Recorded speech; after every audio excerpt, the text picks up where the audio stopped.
the course of the war, we have developed many different radar sets, each built to do one certain job better than anything else. However, regardless of size, design, or job, all pulsed radar sets operate on the same basic principles, and the component parts of all these sets are essentially the same. And whichever set you work on, your job, the repairman's job, is the same: to keep your set working and working right all the time. That goes for every set, from the latest Searchlight set, the ANTPL, to this early settler, the SCR-268, on alert in the theater of operations. This one's in Italy. But what's about to happen to it can happen anywhere, on any set, and often does. The operator is on target. Whoa there, wait a minute, what goes on here? Now that's better. Hey! That does it. Well, what is it? Set trouble? Jamming? Mice in the local oscillator? Whatever it is, it's got to be fixed in nothing flat. Bombers won't wait. And it's your job.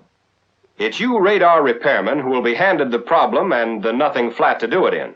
So you have to know your stuff. You have to know if it's set trouble or not. And if it is, locate it and fix it.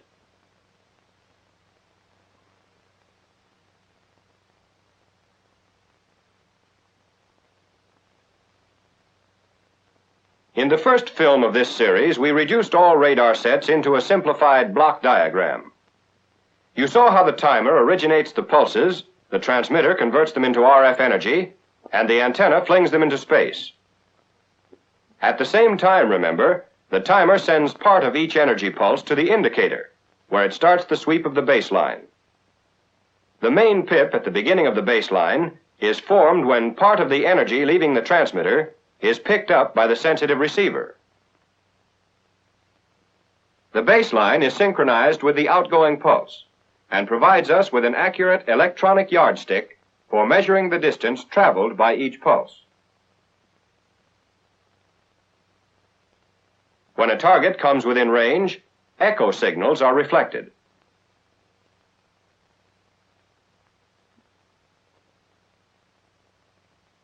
These signals are picked up by the receiving antenna, amplified by the receiver, and finally register on the baseline of the indicator as a target pip.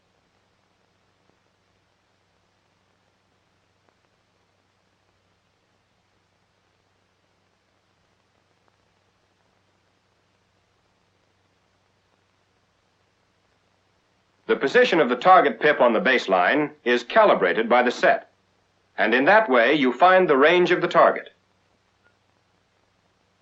Each set transmits high-frequency radio energy in the form of short pulses, followed by a listening period, one long enough to permit a target echo to return from maximum range. In that way, echo signals can be seen clearly by themselves. To make sure that the proper time intervals are maintained, and that at these intervals each unit is triggered off to a time accuracy of 1/1,000,000th of a second, every set is equipped with a master timepiece called a timer, or sometimes synchronizer or keyer. Here's what the timer of a typical long-range early warning set, the SCR-271D, looks like. And here's its heart, the vacuum tube in the timing oscillator. All the tubes won't look like this, but they all do the same job. Here's what it is. First, it generates a sine wave, where each cycle is identical with all the others. If the sine wave's frequency is 1,000 cycles a second, we have actually divided 1 second into 1,000 equal parts. But in this sine wave, it's impossible to tell where each thousandth of a second begins and ends. That's why it's changed into this, a peaked wave, which can be measured from positive peak to positive peak. This wave is the basic controlling wave of the set. All the component actions of our radar are synchronized with these peaks.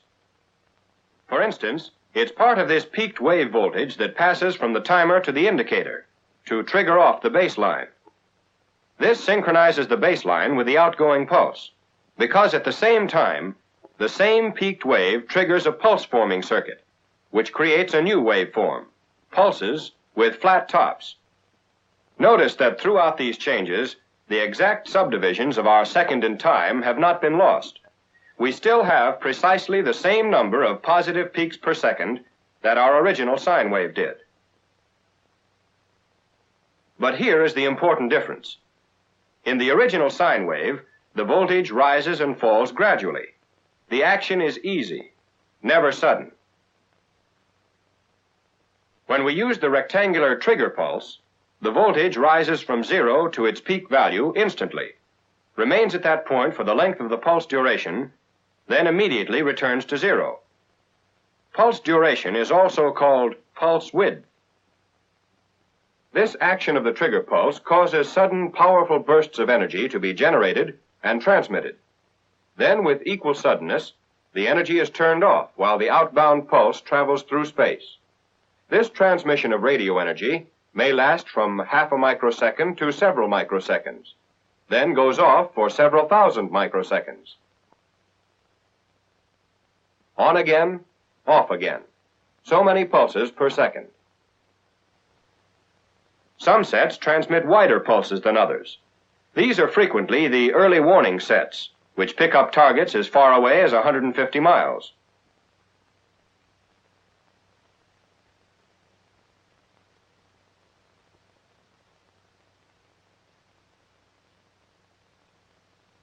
The echoes from the long-range target register on the baseline as a distinct pip.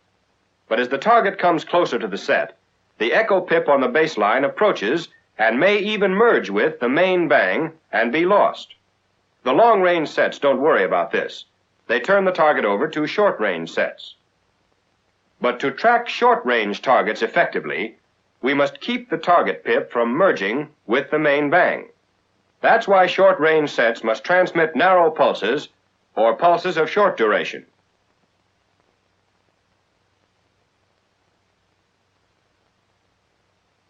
With this type of pulse, the set will get a distinct and separate echo pip on the baseline, even at extremely short ranges. We can conclude, therefore, that the width of the pulse largely determines the effective minimum range of the set. Now let's examine the time interval between these pulses. This time interval, or listening period, must cover the time it takes for an outgoing pulse to reach a target at maximum range and return.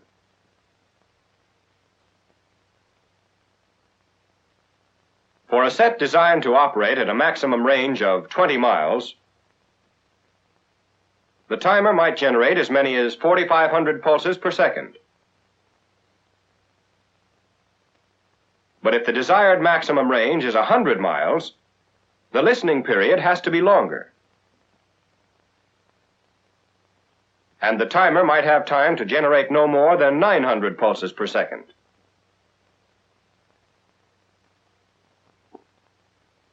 You can see then that one of the basic factors in determining the maximum range of the set is this fixed rate of pulse repetition.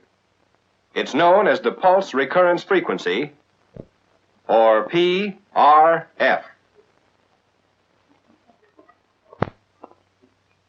To sum up, the timer first generates a sine wave voltage of the proper frequency, changes it to a peaked wave that synchronizes all circuits of a radar system, then causes the shaping of a rectangular wave that triggers the transmitter.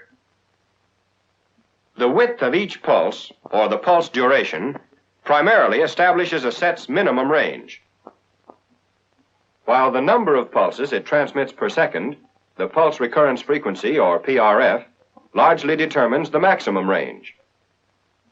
Timers, remember, control both pulse width and PRF. They vary greatly in size and construction.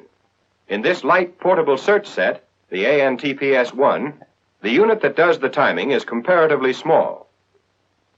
But this long-range early warning set uses a timer that includes a whole rack of complicated equipment.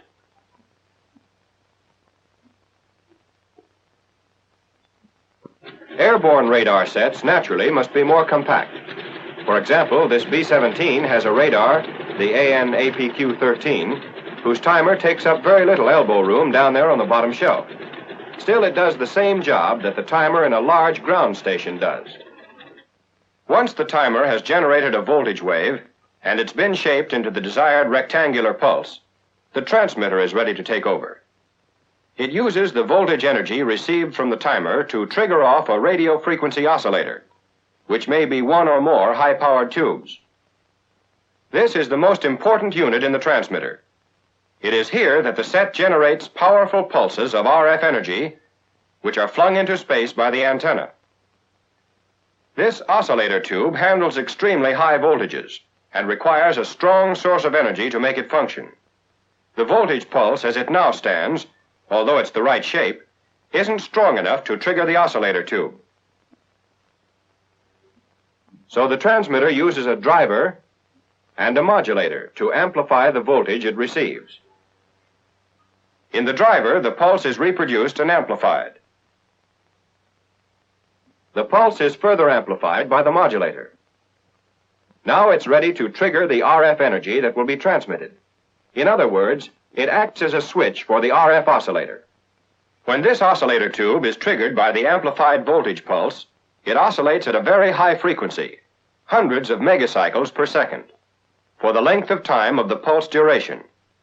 The period when the tube is not oscillating is a listening period. Its length depends on the PRF established by the timer. This PRF also determines the exact microsecond when the tube will again begin to oscillate.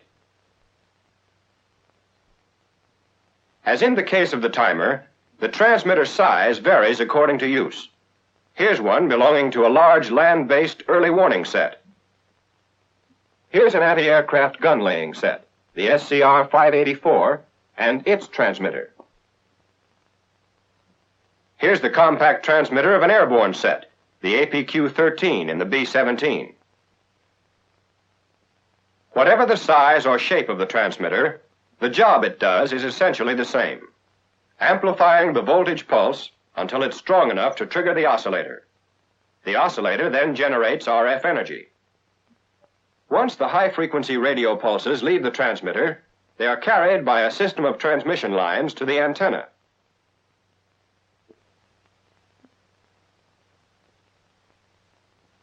There are many types of transmission lines: parallel two-wire conductors, coaxial lines, waveguides, and many arrangements. But their purpose is the same: to carry the RF energy from transmitter to antenna with the least possible loss. The more energy that radiates from the lines, the less there will be to radiate from the antenna where it's wanted. When properly timed RF pulses pass through the transmission lines and reach the antenna, they're ready for active duty. The simplest radar systems contain two separate antenna arrays, one for transmitting pulses and one for receiving echoes. For example, on the SCR-527, a GCI set, here's the receiving antenna. Over here's the transmitting antenna. On the 268, the antennas are on the same mount. All antennas operate alike fundamentally. They concentrate radio frequency energy into a narrow beam and radiate this beam in a given direction out into space. A pulse goes out. Say, wait a minute. Before you go hunting targets, suppose you show us just what part of the antenna you came from. That's right.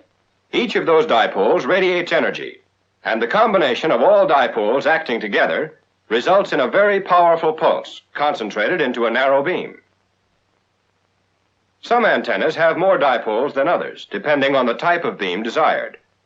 The length of the dipole in each set will depend on the wavelength of the RF energy being transmitted. Now let's see how a single one of these dipoles transmits energy. When RF energy is fed to a dipole, it radiates from all sides in the shape of a donut. But since we want the energy to go in a particular direction, we use a reflector, which causes most of the energy to be radiated in one direction. The reflector can be a rod, like the slightly longer one there at the left, tuned to its dipole. Or it can be an untuned wire screen or mesh. Through proper spacing of the dipoles and reflectors, the set focuses the outbound energy into a beam, which, like a narrow beam of light, has its greatest intensity of radiation at the center. Although some radar systems employ two separate antenna arrays, one for sending and one for receiving, most of the newer models use the single antenna system, combining the two functions of sending and receiving. Single antennas are easier to handle and more practical. One type of single antenna employs a parabolic reflector, like the reflector in an automobile headlight. A dipole is located at the focal point of the dish, and a reflector is usually fixed about 1/4 wavelength in front of it. The reflector causes almost all the forward energy from the dipole to be reflected back into the dish. It is then concentrated by the parabola and radiated out in the form of a narrow beam. The returning energy is caught by the dish and focused back to the dipole, now acting as a receiving antenna.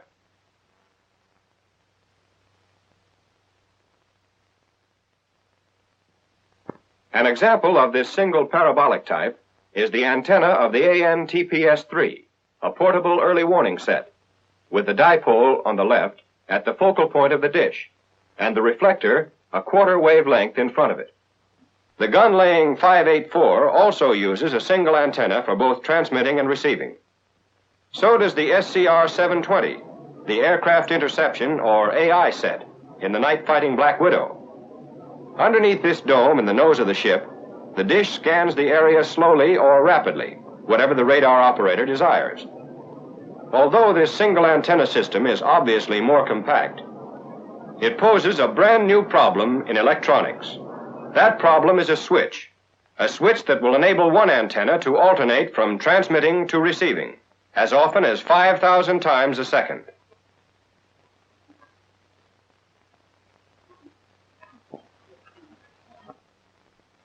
This switch is called a transmit-receive, or TR switch.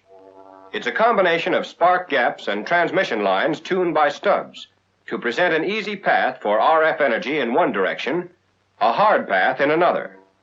One spark gap is located in a stub of the transmission line between the transmitter and the antenna.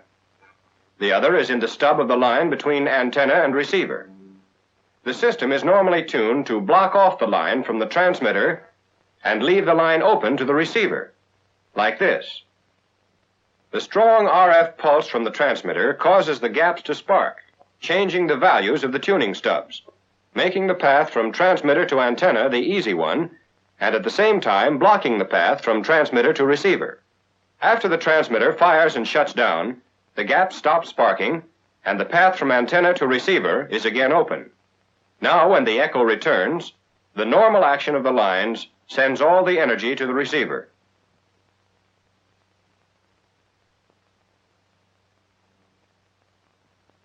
Once the echo signal returns, it must be picked up and amplified by a suitable receiver. Basically, a radar receiver is the same as the average radio receiver. Both are superheterodynes. The parts and even circuits are a good deal alike. If you understand radio, you'll find the mechanics of the radar receiver pretty easy to grasp. In some sets, when the weak signal enters the receiver, it's amplified immediately.